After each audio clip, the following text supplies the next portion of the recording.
Y ha llegado el momento de la columna de documentales con Gonza Pena. ¿Cómo va, Gonza? ¿Cómo va? Buenas tardes. Bienvenido. Gracias. Esta columna que es maravillosa, ¿eh? Bueno, muchas gracias. Así que te dejo la vara alta. Sí, ahora, claro, pero ahora hay que cumplir. Yo cometí una pequeña trampa. Yo sé de lo que va a hablar Gonza, entonces puedo ratificar que va a seguir siendo maravillosa. A ver, ¿con qué nos vas a deleitar hoy? Bueno, hoy vamos a hablar ahora en unos momentos del documental, la serie documental de Camden Town de Asif Kapadia, que la pueden ver en Disney Plus, la subieron hace poquito, es de Star Plus, y en esta fusión de Star Plus con Disney se puede encontrar en esta plataforma. Antes voy con un par de novedades que creo que nos van a interesar, van a formar parte de la columna brevemente. Primero, se estrenó en España un documental de John Lennon y Yoko Ono, se llama One to One. Parece que es sobre la vida política de ellos. Digo parece porque vi una sola reseña en medios españoles, se estrenó recientemente. Hay que ver cuándo se estrena en Argentina, pero recordé, cuando fue la columna de los Beatles, que Agus había dicho que se estrenaba un documental de Lennon también. Así que bueno, hay que ver, hay dos documentales ahora nuevos de los Beatles. Recuerden, la primera columna del año fue la de los Beatles. Hay que rastrearlos ahora. Ahora hay que ver dónde podemos buscarlo. O si se van a estrenar en Argentina, pero bueno, ahí tenemos un nuevo documental para ver de Lennon con Yoko Ono, es aparentemente de la vida política. Después tenemos, Netflix va a estrenar un documental del ska, un género que particularmente a mí me gusta mucho, así que también hay que estar atentos, se estrena el 8 de agosto, This is Ska se llama, así que bueno, vamos a prestar atención. Bien, para eso tenemos fecha. Sí, 8 de agosto seguro. En Netflix. Perfecto. Bueno, vamos a ver qué onda, va a formar parte seguramente de la columna, porque a mí me gusta mucho el ska, para todos aquellos que no me conocen, lo decimos al aire. Otro documental nuevo que se viene en las próximas semanas, un documental de Jeff Buckley, un cantautor que a mí me gusta particularmente, su único disco, que es Grace, salió en el año 94, después muere de una manera accidental, nadando en el río, en el 97, en el pico de su popularidad. Bueno, hay que ver también este documental que nos va a traer, se estrena también en agosto en Estados Unidos y se va a estrenar en la plataforma Max simultáneamente, así que también va a formar parte de la columna. Y por último, un documental que estoy esperando con cuchillo y tenedor hace mucho, que es el de Billy Joel, que va también a la plataforma de Max y se estrena el 25 de julio, si no me equivoco, y el viernes siguiente la segunda parte. Son dos partes bastante completas sobre la obra de Billy Joel, así que vamos a estar también pendiente de ese documental. Bien, ahora entonces vamos a hablar de Camden Town. Para aquellos que no conocen el Londres, bueno, es un barrio, Camden Town, muy conocido sobre todo por las cuestiones musicales, tiene muchos bares, tiene un mercado muy importante, y Asif Kapadia, que muchos lo deben haber conocido por el documental de Diego, claro, también claro, por el de Cena, ¿sí? No sé si lo vieron, pero sí. El de Cena y el de Diego muy buenos documentales muy buenos, muy recomendables.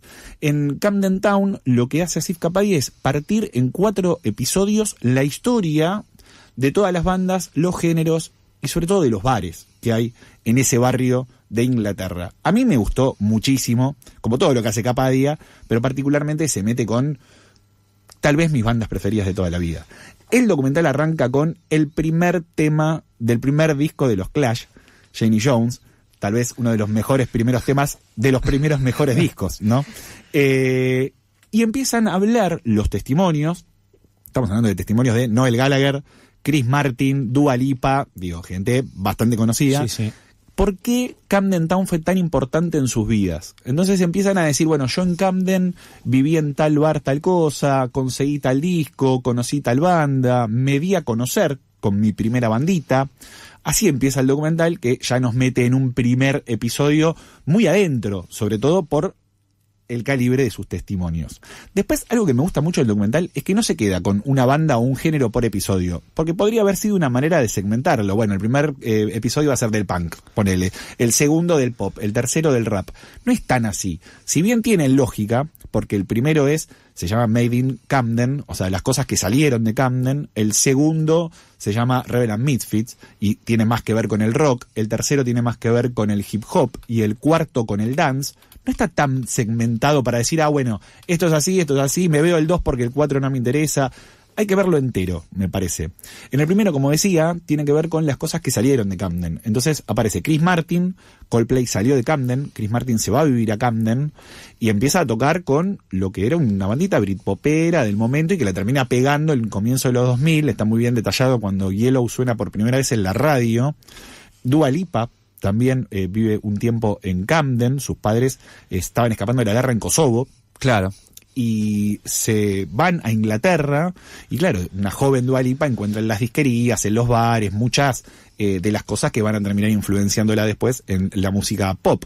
Estamos hablando de todas bandas que vinieron hace poco o que van a venir en breve. Coldplay, Dua Lipa, obviamente Noel Gallagher aparece en este documental, va a aparecer más adelante en el episodio 2, ahora vamos a ir a eso, pero el 1 se queda con las cosas que salieron de Camden. Entonces aparece Dua Lipa diciendo: yo acá compraba discos, acá se juntaban los punkis que nos hacían señas obscenas en los early 80, 90.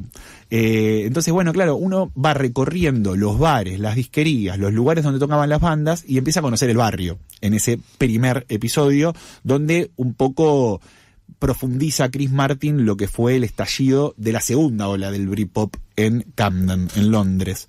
En el segundo episodio, algo que a mí me gusta particularmente es que aparece la historia de The Libertines, una banda que por ahí muchos no la conozcan, una banda que entró después de la tercera ola del punk.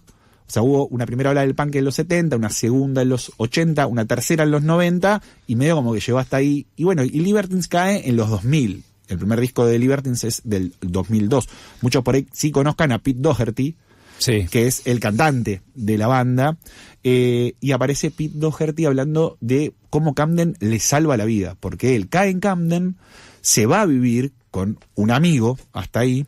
Ese amigo es con quien va a formar The Libertines, Carl Barat, y empiezan a formar una banda que para ellos era algo nuevo. Y todos le dicen: che, esto suena muy parecido a los Clash, a los Ramones. No sé, no los conozco. Claro, eran pibes. Claro. Y la movida punky ya había pasado hacía 20 años atrás, 30 años atrás.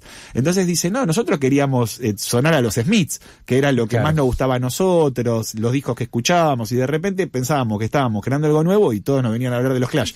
Cuando escuchamos a los Clash, dijimos: uy, la mejor banda de la historia ya existía. Y estamos haciendo algo bastante parecido. Consiguen el contacto de Mick Jones, el guitarrista de los Clash, que es quien los empieza a producir, y ahí la empiezan a pegar.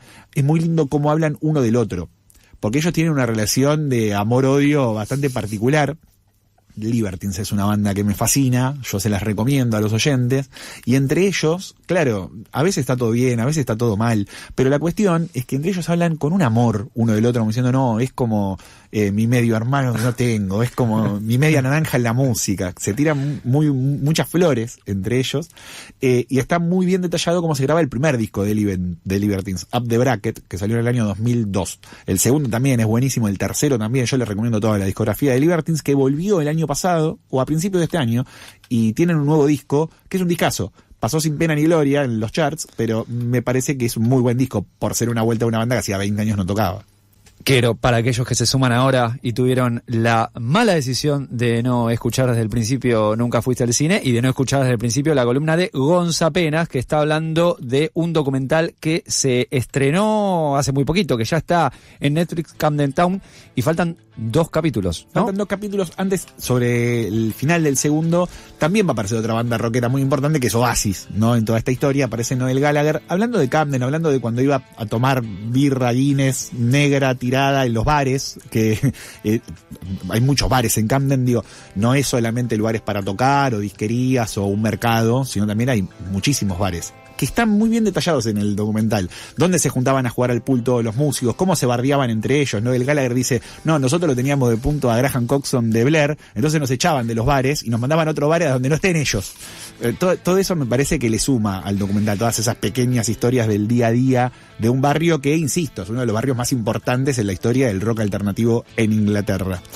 Más allá de todo esto que pasa con Noel Gallagher y Pete Doherty en el episodio 2, está muy bien retratado cómo explota primero el Britpop y después estas nuevas bandas punk y alternativas, por así decir, de comienzo de los 2000, en el episodio 2, que se llama Rebels and Misfits.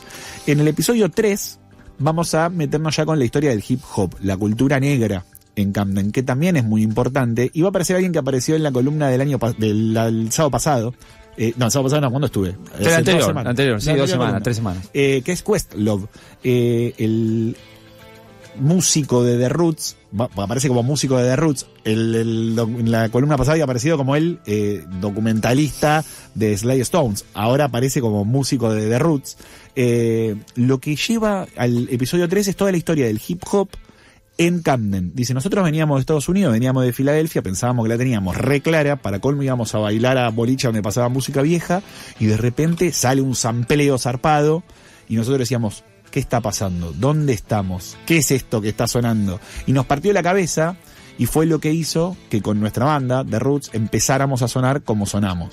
Con lo cual es importante, porque para los fanáticos del hip hop y de la música de la cultura negra, The Roots es una de las bandas más importantes de los últimos 30 años. Questlove es uno de los compositores más importantes de los últimos 30 años, que diga que Camden le abrió la cabeza de esa manera, cuando ellos llegaban con mucho prejuicio a Inglaterra diciendo, nosotros venimos de Filadelfia, la tenemos re clara, claro. Es importantísimo en ese episodio 3 y va a desarrollar toda la historia del hip hop en Camden. Aparecen muchos artistas nuevos, lo cual también le suma al documental. No es un documental que se queda con la melancolía de lo que pasó en los 90 o en los 2000. También va a banditas nuevas como el Little Sims, por ejemplo, o solistas o cantautores nuevos. Eso me parece que le suma mucho. De hecho, yo me fui a conocer bandas a Spotify que nunca había escuchado, con lo cual me parece que le suma y está muy bueno. Por último, en el episodio 4 nos metemos con la música dance.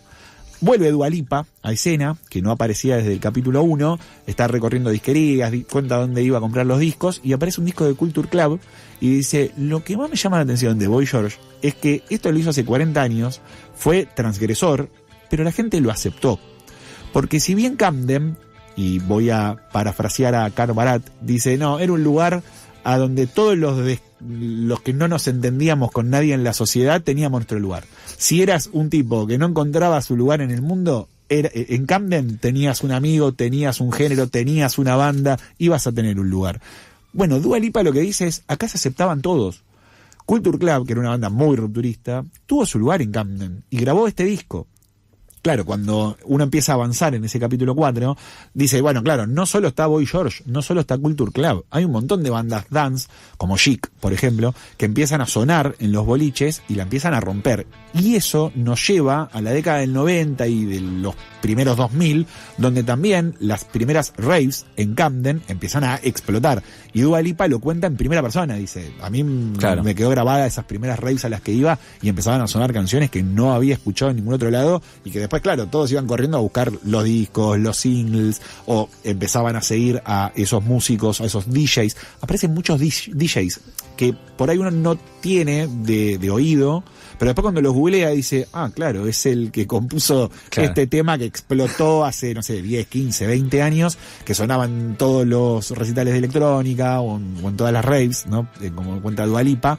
Me parece que en ese sentido el capítulo 4 es muy interesante también para meterse en ese mundillo de la música dance de Camden Town, que también sacó a sus grandes compositores.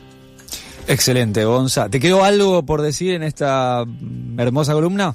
Que pueden continuar con las columnas en el newsletter que me armé para que puedan tener a todas las columnas juntas, una tras de la otra, también con alguna perlita que subo en el medio, gonzapenas.substack.com. Se pueden suscribir ahí gratuitamente dejando su mail, le va a llegar la columna al mail, si se perdieron alguna la pueden rastrear ahí, y también encontrar alguna perlita de todo esto que estamos hablando que siempre nos queda ahí pendiente, o que después digo, me olvidé de decir esto. Bueno, va ahí al newsletter como lado B de la columna.